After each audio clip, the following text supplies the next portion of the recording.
Today, we're going to build a breadboard experimenter.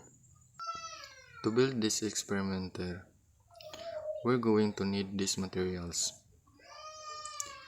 the breadboard, hook-up wires, 8 pieces of 1K ohm resistors, 8 pieces of LED lights, and the 5 volts power supply USB cable that we made in the last video. So the first thing that we're going to do is to attach the LEDs to the breadboard. And make sure that the negative leg of the LEDs are in the negative grid of the breadboard.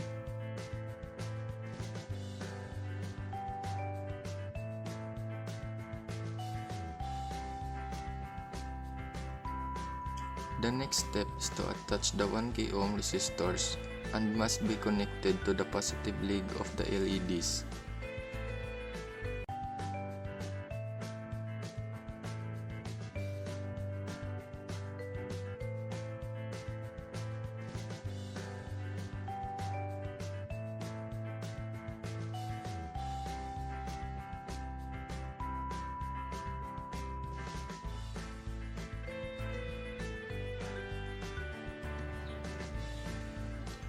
Next is we're going to connect the resistors to the positive grid of the breadboard using the hookup wires.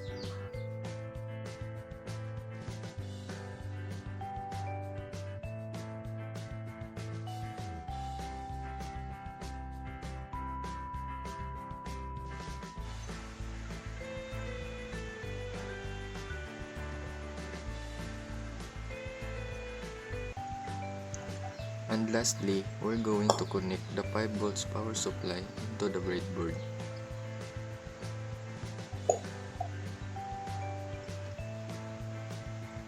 The black wire must be in the negative grid of the breadboard.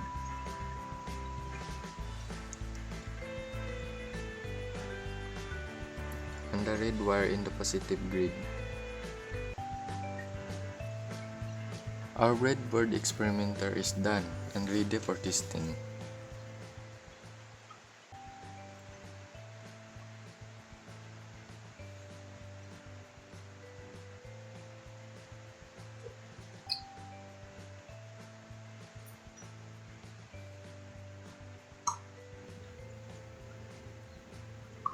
As you can see, all the LEDs did lights, means that our experimenter works well.